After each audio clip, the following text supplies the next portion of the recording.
Alors, voici les propositions que je ferai. On va commencer par les villes. Laïcisation des noms de villes. Alors, les noms de villes, tous les noms qui ont un nom de saint ou de sainte, moi j'enlèverais tout simplement saint et sainte. Saint-Jérôme devient Jérôme tout simplement. C'est la façon la plus simple. On ne peut pas numéroter les villes, on ne peut pas dire la ville numéro 1, 2, 3, là, comme une rue ou un avenue. Il faut lui donner un nom absolument. Alors, que je reste à Jérôme plutôt que Saint-Jérôme, nous autres on reste à Gatineau, c'est pas Saint-Gatineau, c'est Gatineau, tout simplement. Alors on enlève tous les saints et tous les saints. Si en même temps il y a des villes qui veulent changer le nom de leur ville, vous savez que voici 2 ans, on a voulu changer Asbestos. Asbestos, c'est pas ça veut dire amiante, tout simplement. Je demeure à amiante. S'il y a du cuivre dans votre boue, vous pouvez dire je demeure à cuivre ou je demeure à titane, je ne sais pas trop. Mais les gens n'ont pas voulu, hein. C'est très, très bizarre, les humains. Les humains, hey, je suis né à Asbestos, vous n'allez pas changer ça, hein. Puis je suis né sur la rue Saint-Louis, vous n'allez pas changer ça. Hein. Alors, c'est très difficile de changer les habitudes. J'aurais aussi, en même temps, pour la toponymie, là, je veux des choses très surprenantes, vous ne serez peut-être pas d'accord, mais en tout cas, il faudrait faire un nettoyage de la toponymie en même temps. Non seulement enlever les saints et les saintes, mais enlever certains noms qui sont des criminels. Comme Pineuf, par exemple? Oui, ça c'est pour les rues. Attendez-moi de les rues. J'ai répertorié une ville au Québec. Vous savez, j'ai écrit l'histoire criminelle des Anglo-Saxons. Et j'achetais le livre. Quand une idée m'est venue, j'ai dit, Victoria a eu le plus long règne presque de l'histoire. 1837, c'est facile à retenir, c'est les Patriotes, jusqu'à 1902. Et pendant ce temps-là, c'est là que les Anglo-Saxons ont fait les plus grands crimes. Alors, génocide en Australie, génocide en Tasmanie, génocide aux États-Unis des Amérindiens. Les Béotucs, ça ne regarde pas Victoria. Les Béotucs, c'était à l'époque de Jacques Cartier.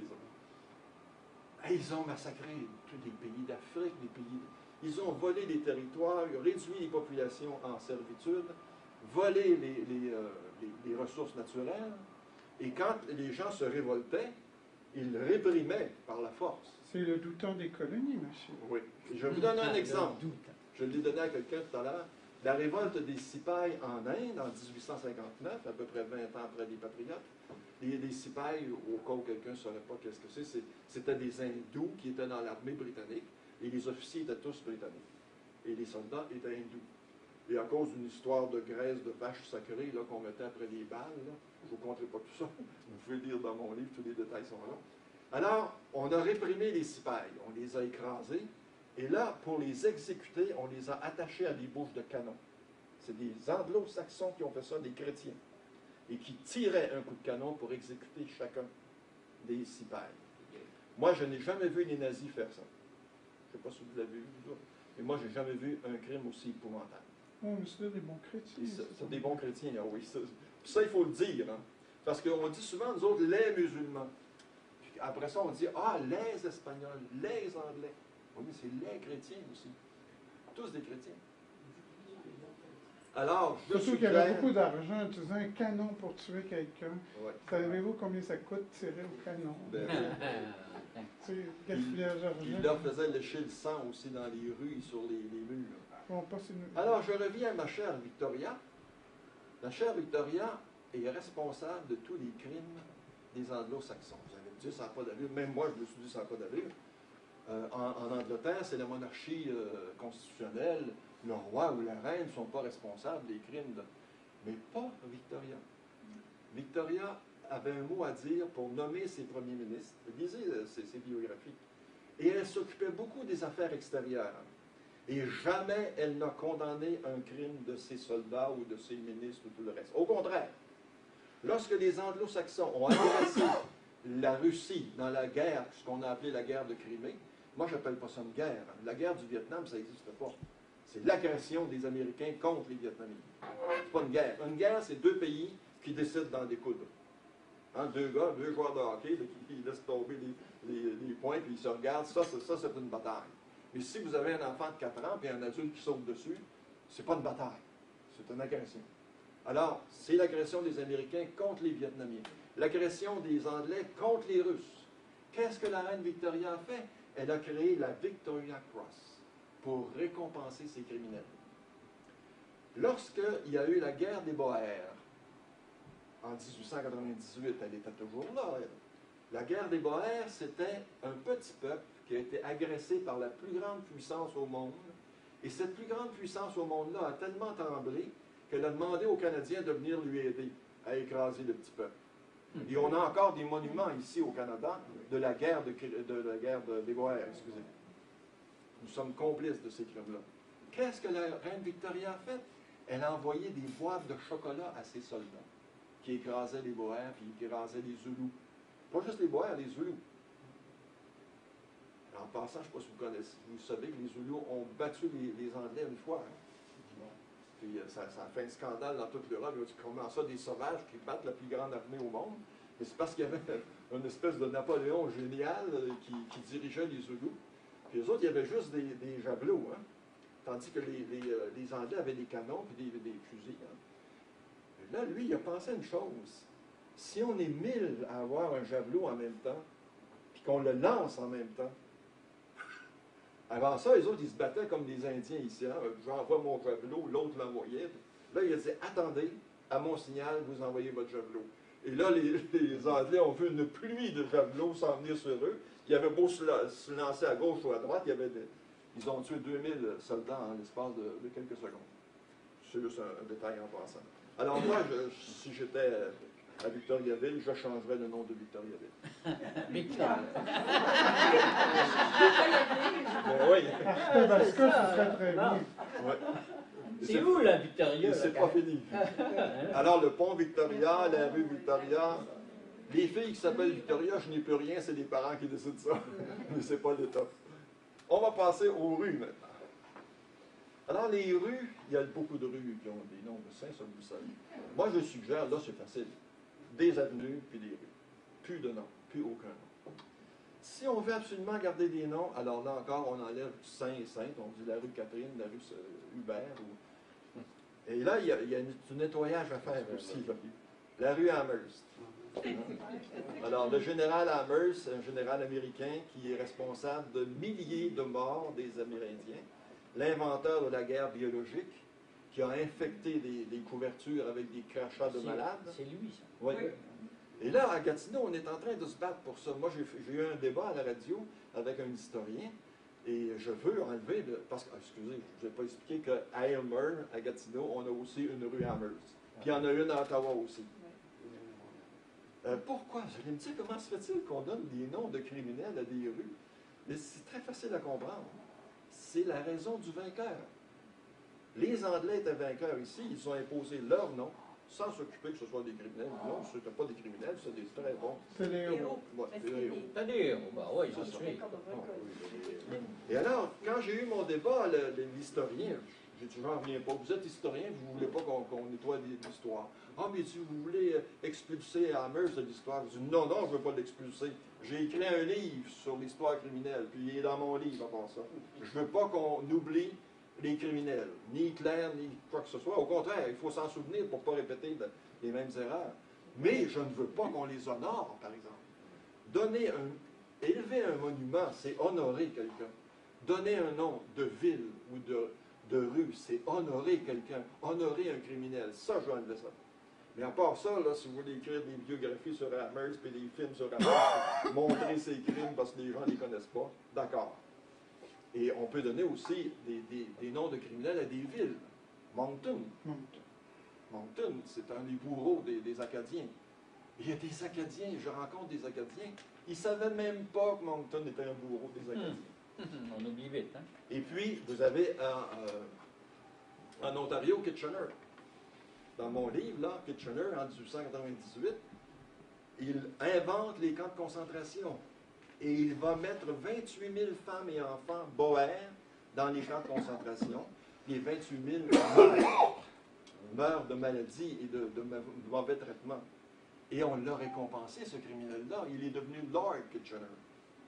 Et en Ontario, c'était la ville de Berlin. Et au début de la guerre, ils ont dit, on n'est pas pour garder Berlin. Hein. Ils ont mis Kitchener à la place. Vous imaginez?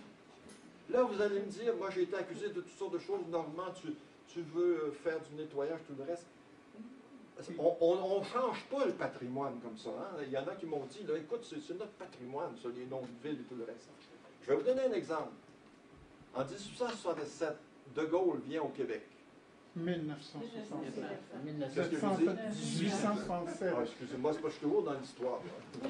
Alors, 1967. De Gaulle vient au Québec et dit « Vive le Québec libre ». 2 jours après, à Ottawa, on supprimait le nom de sa rue. 2 jours après. Il n'avait pas fait de crime. Il avait juste dit « Vive le Québec libre ». Mais eux autres, ils gardent Amherst, par exemple, qui lui est un véritable criminel. Puis il n'est pas encore enlevé à Ottawa. Puis il n'est pas encore enlevé à Gatineau non plus. Vous voyez comment ça fonctionne. Hein? Alors, pour les rues, il y a Amherst, mais il y en a un autre aussi. Je ne sais pas si... Ben, il y a quelqu'un qui l'a dit. Pineuf. Pineuf, c'est un pape ignoble. C'est le chef d'une religion d'amour, de paix et tout le reste. Et il demande aux chrétiens de venir le défendre avec les armes au poing. C'est un crime. Ça n'a pas de bon sens qu'un pape demande ça. Vous savez, c'est les zouaves, hein? Vous savez, c'est le phénomène des zouaves. C'est pas lui qui a fait enlever un petit garçon qui était juif, mais la servante... Ah, oui, j'allais l'oublier, ça. Mais ce qu'il a fait surtout... Il a condamné le modernisme. Oui, il a condamné, avec le syllabus, il a condamné le modernisme. 80 condamnations, y compris la démocratie, la liberté de presse, la liberté d'expression et tout le reste. Et on donne le nom d'un boulevard. Mais moi, je le renommerais Garibaldi. Oui, ah ben oui. Et pourquoi on a fait ça? C'est que l'Église était toute puissante. Ce sont les puissants qui nomment. Jésus a nommé Pierre, et puis Abraham, il a changé de nom, c'est Dieu qui a changé son nom. Quand vous donnez le nom à quelqu'un, vous êtes propriétaire de la personne. Vous avez un enfant, vous lui donnez un nom. Peut-être qu'il va vouloir le changer après, là, mais c'est assez rare. Vous vous montrez propriétaire. Ce n'est pas le voisin qui va venir nommer votre enfant. Vous êtes propriétaire d'un enfant. Et c'est ça qui arrive, c'est que l'Église était forte, elle a imposé sa toponymie, et les Anglais aussi. Et ce n'est pas une question d'anglais. Hein. Il y a quelqu'un, durant le débat, il me dit, c'est parce que tu es contre les Anglais, Amherst, c'est un Anglais. J'ai dit, non. Je ne voudrais pas qu'une rue s'appelle Lortie.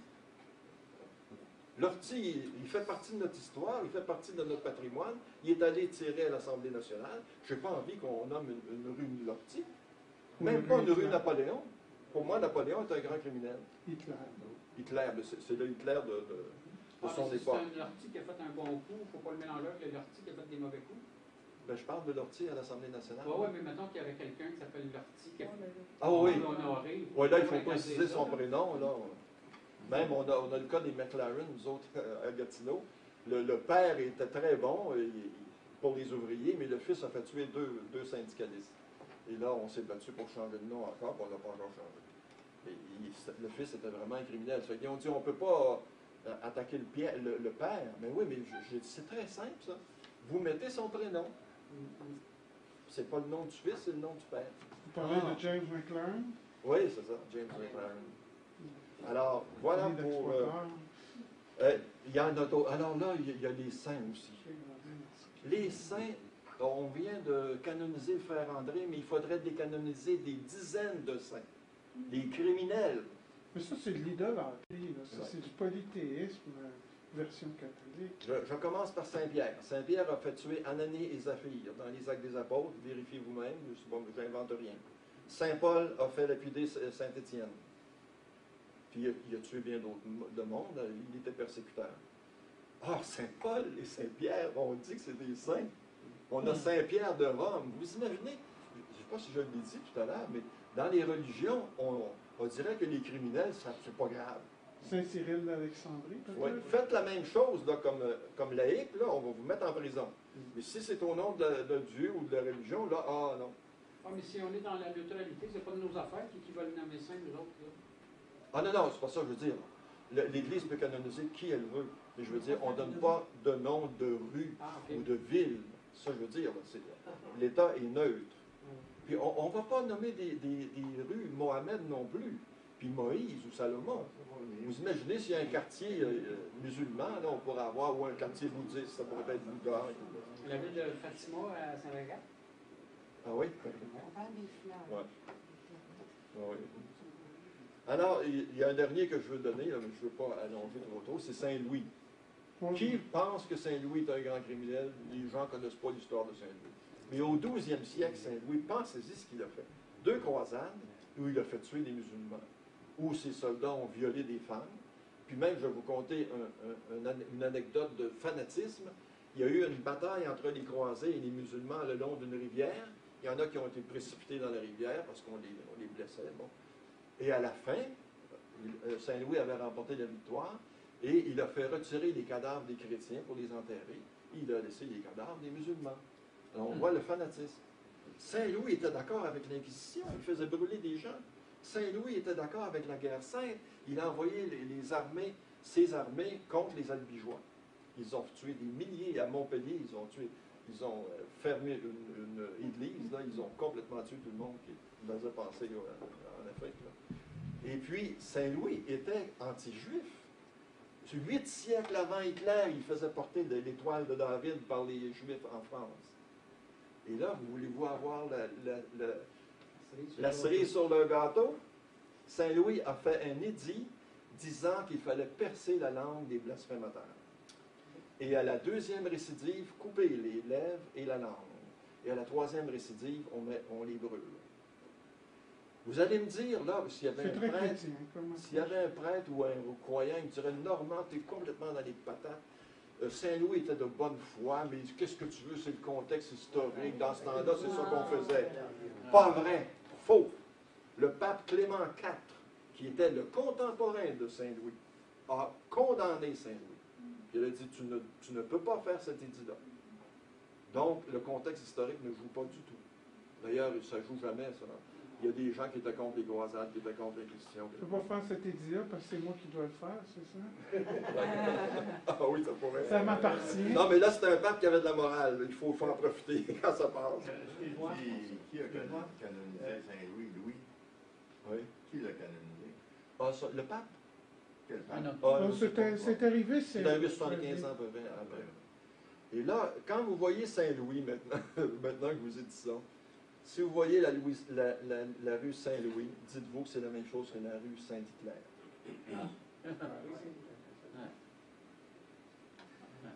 Bon, moi, oui. Saint-Louis aurait pu prendre l'exemple sur son vis-à-vis musulman, Saladin. Oui, oui, lui, il avait de la morale autrement. Oui, beaucoup. Il aurait pu s'en inspirer. Oui, le fameux Richard Cœur de Lion, lui, il avait fait des musulmans prisonniers, puis ils les a tous exécutés, alors que Saladin leur a laissé la vie. Vous avez raison, c'est un bon point, ça. Laïcisation des autres toponymes, alors là, je pense à des montagnes, des lacs, de Saint-Laurent, pourquoi pas, ce serait le Laurent, ou on peut donner... Après ça, il y avait Sainte-Philomène dans le sud, maintenant c'est Mercier. Ah oui? Bon, on en a un, il est fait. Pas comment ils ont fait, là. Mais à la toponymie, ils m'ont dit qu'ils se préparaient à nommer, je pense, 10 nouvelles rues, puis il y avait 3 saints là-dedans. Ils dit, dis-moi pas qu'on continue. Ben, il dit oui. Alors voilà pour la toponymie. C'est à ton tour. Ben oui. Oui. Bon. À propos des immigrants, bon, alors, ça a été parlé longuement avec la commission Taylor-Bouchard.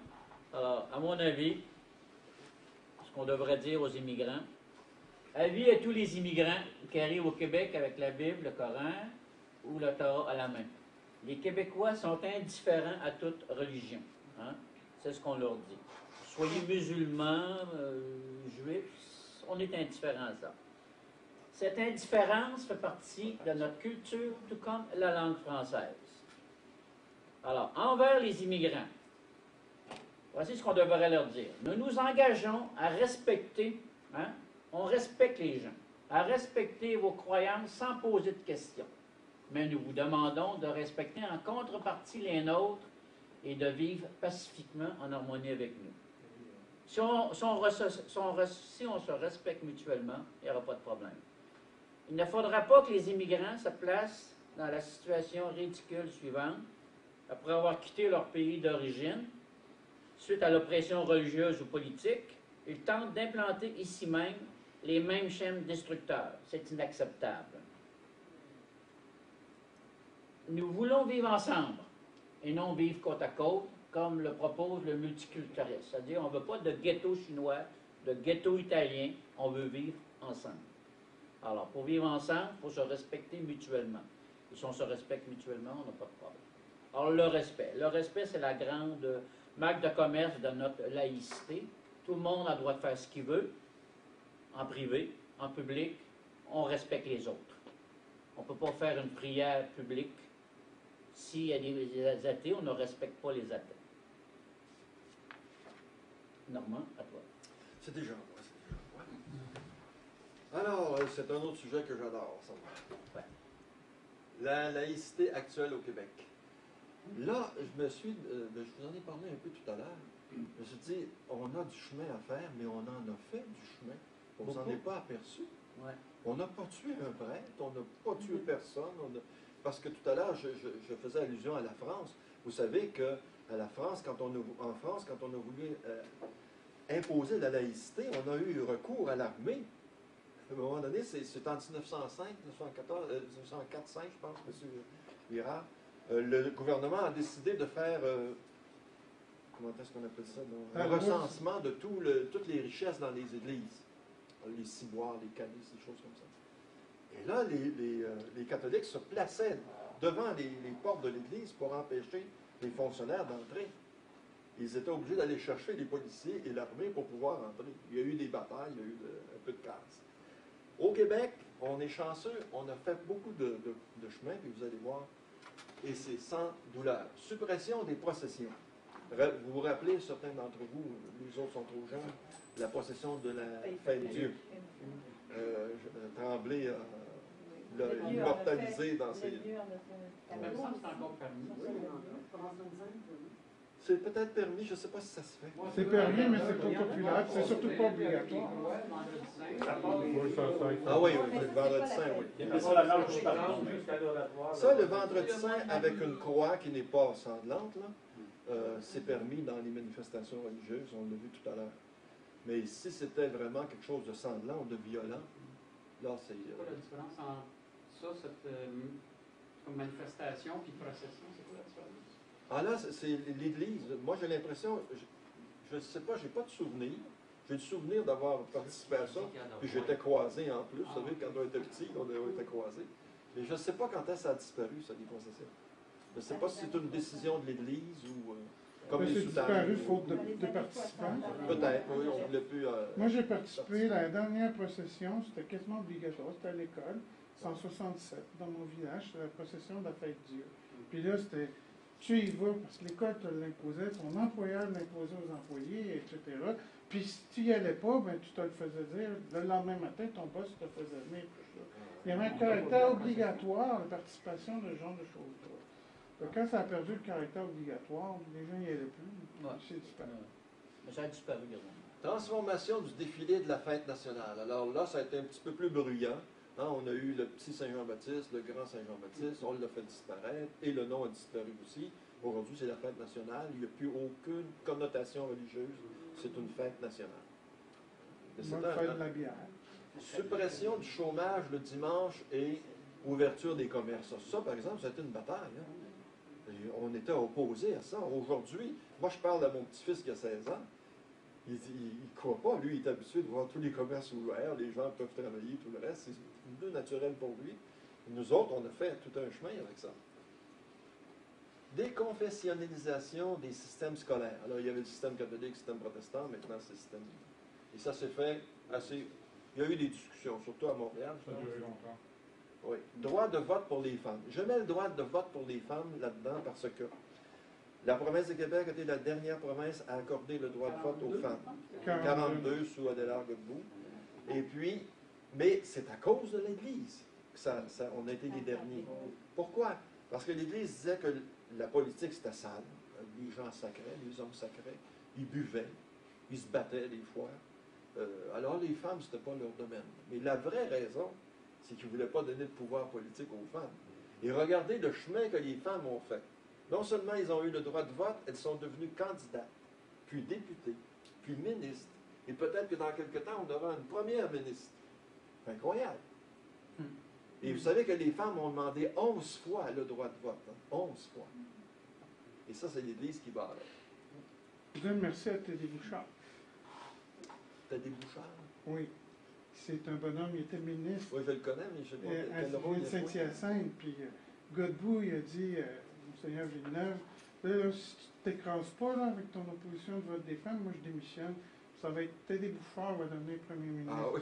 L'autre, il le voyait parce que c'était un anticlérical, Ah oui. un imprimeur. Ah, je ne connaissais pas ça. Ah oui, cette un anecdote. digne héritier des libéraux du 19e siècle, un rouge. Prestation de serment dans les tribunaux. Alors avant ça, c'était la Bible, hein, tout le monde. Ensuite, on a permis le Coran, la Torah, je ne sais pas trop. C'est encore le cas aujourd'hui.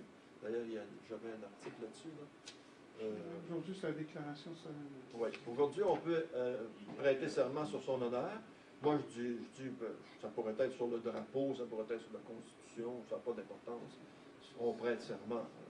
Surtout pas sur la Bible. Quand j'ai vu Barack Obama être assermenté sur la Bible, je dis, il n'a jamais lu la Bible, vraiment. Hein, un livre aussi immoral, aussi criminel. Surtout que c'est marqué dans la Bible de ne pas prêter serment. C'est pire que ça. En fait, c'est interdit maintenant de prêter serment sur des livres religieux. La question, c'est que les greffiers ne suivent pas.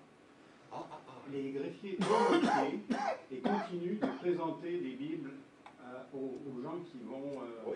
Charret a prêté serment à la commission pastorale. Révision de liste électorale. Je suis allé une fois pour la révision de la liste électorale. Il fallait que je jure. Mais là, le gars, il avait juste le Nouveau Testament.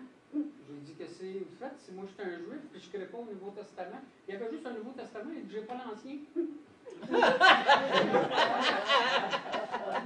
Là, vous avez dit juste l'ancien, pas d'autre chose. Le problème est beaucoup plus grave qu'on imagine parce que, en fait, ça correspond à un vice de forme maintenant. Donc il y a un paquet d'assermentations qui sont viciées à la base et qui continuent de se faire et qui pourraient être contestées n'importe quand. Moi, si on faisait assermenter sur la Bible, je dirais d'accord, je vais pouvoir mentir tant que je veux. Suppression du port de la soutane, ça aussi, ça s'est fait tout bonnement. C'est l'Église qui a décidé. Et même les clergémans sont disparus. Maintenant, on ne voit plus rien. En fait, ça a été supprimé. C'est le cardinal Léger qui a décidé pour l'île de Montréal. Ah oui? Ailleurs, c'est toujours permis. C'est possible. Une fois qu'on l'a eu supprimé à Montréal, qui est le plus gros diocèse au Québec, tout le Québec. Les autres ont suivi. Ouais. Ensuite, suppression du crucifix dans les écoles, les tribunaux et les hôpitaux. Ça, C'est pas partout encore. Je voyais la vice-présidente de l'UMQ, la mairesse de Lévis, qui commentait la démission du maire de Saint-Jérôme. Ils sont allés la filmer dans la salle du conseil municipal à Lévis, et il y avait un crucifix derrière. C'est pour ça qu'une charte, là, ça coûte. Comme disait Richard tout à l'heure, à chaque conseil de ville, si on est obligé d'aller devant les tribunaux, il y a 1000 villes. Tandis que la charte arriverait d'un coup, cloc. Oui, mais ça, c'est pas parce que tu as la charte, tu n'es pas obligé d'aller aux tribunaux, ville par ville, pour faire respecter la charte. Ça ne devrait pas, parce que la charte, c'est la charte. Oui, mais il n'y a pas de magie. La question a déjà été jugée. La question a été jugée, et cependant, il y a des villes qui s'opposent. On a le cas de Saguenay, alors qu'en fait, la ville de Laval a dépensé 250 000 $ en pure perte pour la prière, pour conserver la prière. Ça a été jugé, il est certain que lorsque ça va passer en cours pour Saguenay, ça va être exactement la même chose, mais ça continue, ça s'appelle traîner les pieds et gaspiller l'argent des contribuables. La seule chose qu'on peut faire, c'est de montrer aux gens à quel point la stupidité de leurs dirigeants leur fait en fait gaspiller de l'argent. C'est à peu près la seule chose. Ouais. Suppression de la prière à l'Assemblée nationale, c'est fait, et dans certains conseils municipaux, mais on vient d'en parler, mais c'est pas partout. Oui? Excuse-moi. Je vois nulle part la déconfessionnalisation des syndicats. Ça vient, là. Ça sent bien, c'est pas fini. C'est pas fini. Il y a la non, il y a la page 2. La page 2 de 12. Reconnaissance du divorce et du mariage civil. Alors, moi, puis les gens de mon âge, vous savez qu'il était impossible de divorcer au Québec. C'était contre la religion. Ça prenait une loi spéciale du Sénat. Ouais. Puis on a aussi les mariages civils. C'est quand même tout un étape qu'on Ah peut ouais. traverser. L'évolution est épouvantable. Les congrégations religieuses quittent les écoles, les hôpitaux, les orphelinats et les hospices. Là, je dois être honnête.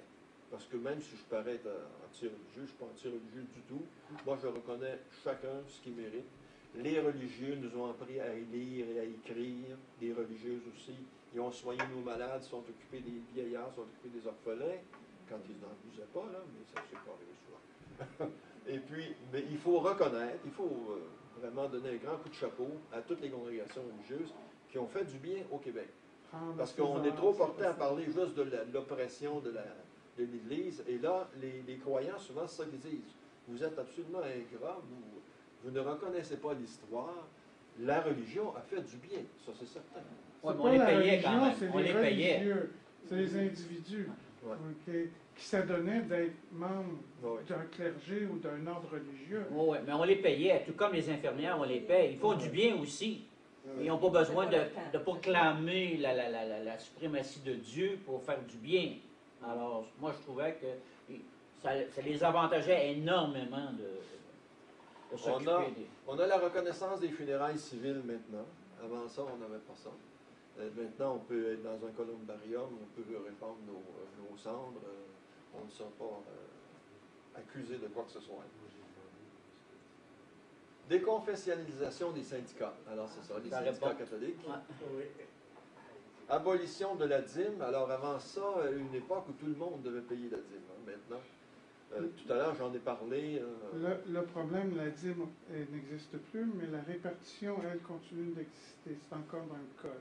Donc, la taxe d'église pour rembourser l'hypothèque, là, par exemple, à Mont-Laurier, la cathédrale qui a brûlé, disons, ils ont travaillé très fort pour ne pas devoir recourir à la répartition, mais c'était encore dans le livre, le livre de la loi, où là, c'est carrément, le coût de la reconstruction de l'église, on répartit ça à tous les paroissiens, mais comme tu es catholique à vie à la mort, ok, donc même si tu ne vas plus à l'église, même si tu ne crois plus, tu es toujours dans leur livre des catholiques, tu reçois la facture. Ils peuvent faire vendre ta maison, comme les taxes impayées, l'hypothèque que tu payes. Ah, franchement. Une partie de l'impôt qui va toujours pour... Le principe, c'est que les impôts et les taxes devraient servir au service public, la santé, l'éducation, tout le monde a besoin de ça. Mais jamais servir pour une religion dans laquelle on ne croit pas. Et les religieux ne doivent pas payer non plus pour des temples humanistes ou des temples athées ou des choses comme ça. Chacun paye ses affaires à ce point de vue-là. Nous autres, c'est notre position tous les temps. Et l'État n'a pas à fournir. Alors, vous imaginez, là, les églises noires, là, si les fidèles veulent être remboursés, est-ce que c'est à l'État à rembourser ce qu'ils ont donné? Ça n'a pas de bon sens. Et les églises devraient payer l'impôt aussi. Oui. Oui. Oui, ça j'ai oublié de dire. Non seulement il ne faut pas faire de déduction d'impôts, mais ils devraient payer leurs Avec impôts. l'arrérage de 250 ans. Les caisses populaires quittent les églises. Là aussi, il faut quand même admettre que les églises ont donné refuge aux caisses populaires et ça a permis... Oui, mais il fallait le sort. attendre. Moi, je suis l'auteur de la proposition de la Caisse populaire locale où j'ai grandi, où j'ai fait abolir l'obligation d'être catholique pour être membre Ah de la oui. Caisse populaire. Ouais. C'est arrivé en 79. Ça, j'ai oublié de le mettre. Il y a bien des choses qu'on a oubliées. Hein. 16. Le cours d'éthique et de culture religieuse est une forme de laïcisation de l'enseignement religieux. Bien qu'on ne peut pas être d'accord avec ça parce que, je ne l'ai pas lu au complet, mais d'après ce que j'ai lu, l'esprit de ce programme, c'est de dire que toutes les religions veulent bien vivre ensemble. On ne parle pas des crimes de la religion. On parle tout est beau, tout le monde il est gentil. Bon. Alors ça, il y a beaucoup de gens qui critiquent. Mais c'est quand même une forme de laïcisation. Reconnaissance des différentes orientations sexuelles. Alors tout à l'heure, je disais que le Québec était le dernier pour le vote des femmes. Là, il est premier. On a été la première charte à reconnaître les différentes orientations sexuelles. Et enfin, l'abandon du concept d'enfant illégitime. Ça, j'en reviens pas, c'est vrai. Avant ça, il y avait des enfants illégitimes à cause de l'Église. Moi, je disais que c'est les parents qui sont illégitimes, pas les enfants. Les enfants, c'est pas de leur faute quand même. Mais cette notion-là est disparue. Vous pouvez en trouver d'autres. Hein. Moi, j'en ai mis 18 comme ça. Il y en a peut-être d'autres. Il a fallu une loi au Québec dans les années 40. Ça, c'est une loi qu'on doit aussi à M. Godbout. On a parlé du droit de vote des femmes, tout ça. Où on est, parce qu'à ce moment-là, la seule façon, à peu près, la façon la plus normale d'avoir un extrait de naissance, c'était l'extrait de baptême. Et ce que la loi a fait, c'est interdisait de mettre enfant légitime de, ou enfant sous-entendu, s'il n'y avait pas de mot légitime, il était illégitime à cause de la discrimination, à cause des stigmates que cela apportait. Alors, vous voyez que il nous reste du chemin à faire, puis il y a des étapes qui nous semblent absolument impossibles d'atteindre, mais nous, on a voulu pousser la machine jusqu'au bout, jusqu'à sa logique, et puis, quitte à reculer un peu, comme on a reculé pour la charte de la langue française, mais il faut aller jusqu'au bout pour obtenir moins, peut-être, puis pour que les gens aient dans l'idée, qu'est-ce que c'est que la laïcité? Ouais. Là, la religion catholique, hein, elle a beaucoup de sacrifices à faire. C'était très exigeant pour elle. Et c'est parce que si on ne fait pas ça, comment est-ce que les musulmans, on peut leur dire, nous sommes dans une société laïque?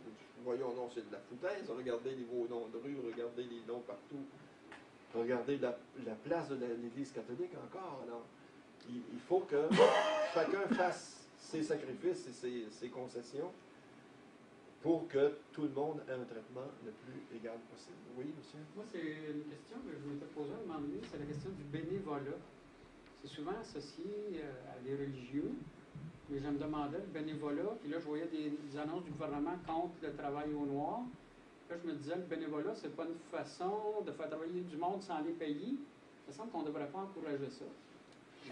Il y a un débat, bon, Ah, oui. ça, c'est pas facile à répondre. On est obligé de faire du bénévolat. Oui, En fait, du c'est bénévolat. volontaire, le bénévolat. Ouais. Vous pensez aux cloches qui sonnent encore à tous les jours dans toutes les églises? Ben oui, à Montréal, entre Oui. autres. Ouais. Oui, parce que là, il va falloir endurer les minarets. Hein. C'est ça, mais c'est vraiment religieux, ce Ouais. bruit-là. Puis c'est Ah un ouais. bruit, hein, dans le fond. C'est public. Pas tout le monde qui aime ça. Un symbole religieux public. Ouais. Alors, faudrait c'est ça. Parce que ça arrive dans les oreilles de gens athées. Si on veut respecter notre logique, on supprime tout symbole religieux C'est ça. public. C'est notre Oui, logique. mais il a dit Ouais. qu'on protégeait les manifestations religieuses publiques. Oui, C'est alors des- là, Alors, c'est quand on ça. dit Faudrait- c'est difficile de hiérarchiser les droits, on donne oui. deux exemples de conflits. là. moi, au Maroc, pendant 5 ans, j'entendais Allah, Allah.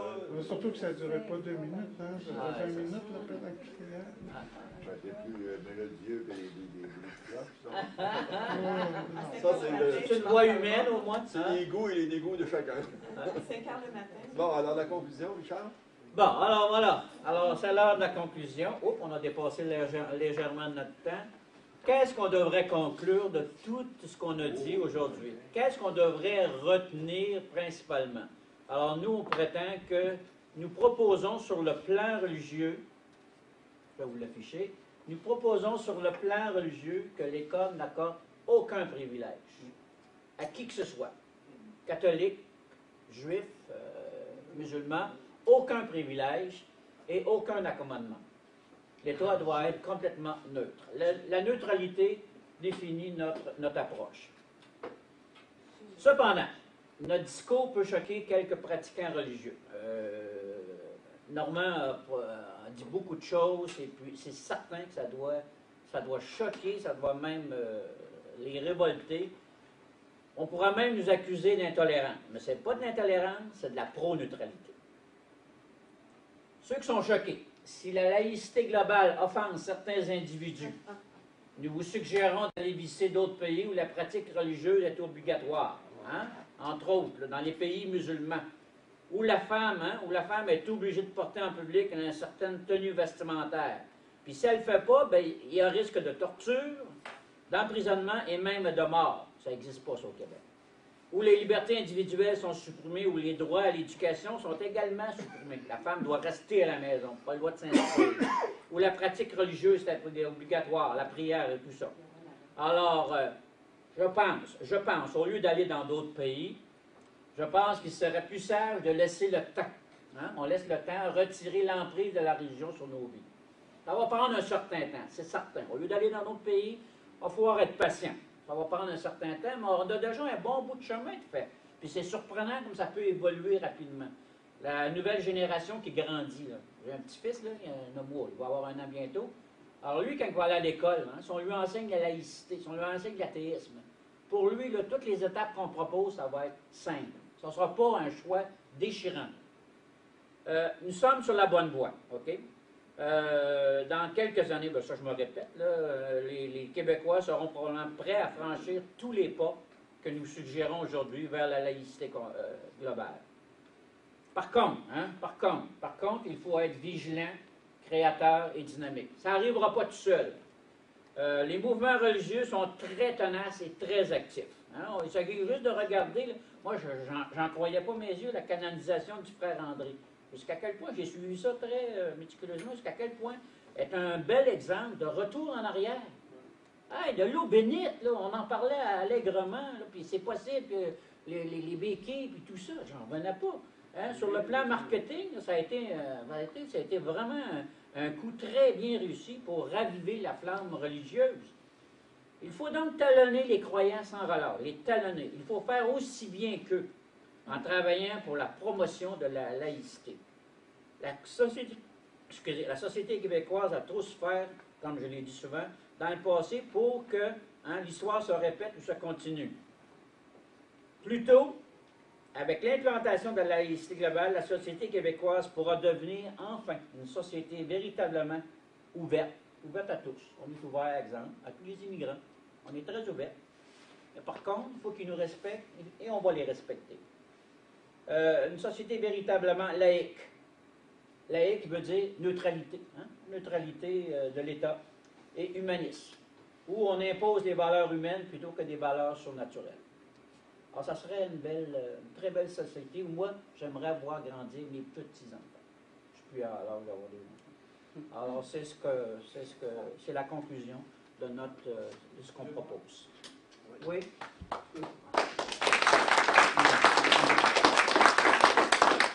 Je voudrais formuler 2 commentaires sur la globalité. Oui. Premièrement, merci beaucoup pour cette conférence à 2 voix. Moi, je trouve ça très enrichissant. J'ai même un début de migraine. C'est une chance que j'ai enregistré parce que il va falloir que je revienne là-dessus.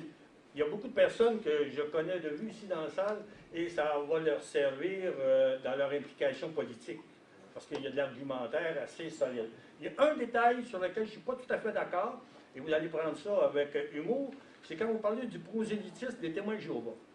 Un jour, il y a un temps passé, je me suis remis à relire la Bible, l'Ancien Testament surtout, les 5 premiers livres là, qui sont communs aux 3 religions, d'Abraham à Moïse. Et je me suis fait une tête qui allait un petit peu dans le sens de votre bouquin, là, La Bible immorale. Je dis un petit peu dans ce sens-là parce que ça m'a beaucoup apporté. Mais ayant fait une tête là-dessus, je me suis dit, bon, ben, je fais quoi ça avec mes beaux arguments qui sont tout bien polis? Il faudrait que je les essaie. Il faudrait que je me trouve des cobayes. Et un dimanche après-midi, les cobayes ont sonné à la porte. Livraison à domicile. Des témoins de Jéhovah. Des théories pour... Oui. Et là, les autres sont arrivés, et honnêtement, pendant des années, chaque fois que j'en avais l'occasion, j'avais du temps, j'ouvrais ma porte, et je leur offrais le café, et c'était une discussion d'1 heure, 1 heure et demie, et à chaque fois, eux demandaient la porte pour repartir. Mais comme ils voulaient me convertir, ils revenaient. Jusqu'à temps que je dise, quand ça a commencé, la laïcité, là, on en parlait publiquement ici, ben là, j'ai de la place pour confronter mes idées. Mais vraiment, je me suis entraîné grâce à eux. Et j'ai confronté mes idées, et quand je ne réussissais pas à être assez convaincant, je relisais l'Ancien Testament. Et je conseille à tout le monde, si on faisait ça, tout le monde, témoins de Jéhovah, il n'y en aurait plus dans nos rues. Là. Il y a une petite crainte. Mon deuxième point, c'est que j'ai voulu vous faire une idée assez concrète de c'était quoi ça, l'Ancien Testament. Et j'essayais de trouver une comparaison, et je l'ai trouvé un jour, parce que je lisais beaucoup sur les mythologies. Et je suis tombé sur la mythologie nordique, qui a été, au 5e siècle à peu près, inspirée de la Bible. Et la mythologie nordique, avec Odin, là, Vauban et Thor et tout ça, mais c'était vraiment présenté comme une mythologie. Et quand tu regardes ce qu'il y a dans la Bible, tu te dis, ben oui, dans une autre mythologie. Et là, tu comprends exactement le rapport mythologie à l'humain, plutôt que le rapport de croyance à l'humain. Et là, moi, Jéhovah puis Odin, c'est à peu près pareil. Thor et puis Jésus qui vient sauver l'humanité. Thor, il était responsable de protéger l'humanité, sauf qu'il ne se mêlait jamais de l'humanité, sauf Odin, qui venait sur la terre à l'occasion pour se taper des belles humaines. Et c'est pour ça qu'il est né dans la mythologie beaucoup de demi-dieux avec qui il y a eu des problèmes. Merci. Je suis d'accord avec vous. Pour le prosélytisme, moi, mon premier mouvement, c'était de l'interdire. parce que je me dis, je ne veux pas à être agressé. Mais d'un autre côté, comme je connais bien la Bible, comme vous, j'ai un plaisir à discuter avec eux autres. Ben oui. À les mettre au pied du mur. C'est ça. Laissez-moi mes témoins de Jéhovah. Moi aussi. Puis les Mormons, puis ceux de la sagesse, les 7 piliers de la sagesse. Ça reste privé, finalement. Parce que c'est une très bonne attitude. C'est une conversation entre deux individus C'est en une très privé. bonne attitude parce que vous les confrontez, puis là, ils s'aperçoivent qu'ils n'ont pas affaire à n'importe qui. Là. Ils sont contestés. Là. C'est ce que je disais dans l'autre conférence. Si quelqu'un dit « Ah, la Bible, c'est un ensemble de niaiseries », les croyants vont dire « On va prier pour lui, il a perdu la foi. Ouais. » Et si vous dites « Tu veux en parler de la Bible? » On va en parler de la Bible. Tac, tac, tac, tac, tac, tac, tac, une mitraillette. Il va changer d'idée. À l'époque où je demeurais dans un petit village, Saint-Lambert-Salomé, près de Joliette, et un voisin me dit, tu sais, tes témoins de Jéhovah, quand on vient de faire un tour, là, ils s'organisent pour pas que tu les vois sur la route. Ils se stationnent devant chez moi, puis ils sont à peu près 20 minutes à compulser le bouquin avant de rentrer chez toi. Et ils se préparaient. Ils avaient le droit. Bon. Est-ce qu'il y a d'autres questions ou de... Un petit détail sur les camps de concentration. Vous avez dit que Kitchener avait inventé les camps de concentration. Mais, sûrement. Mais je veux juste ajouter un petit jujube à ça. Parce que celui qui a conceptualisé les camps de concentration, c'est Platon. Et qui voulait-il mettre dans les camps de concentration? Les athées. Ah oui? Ah oui? Les athées. Parce que les inventeurs de camps de concentration, là, c'est aussi les esclavagistes. Hein?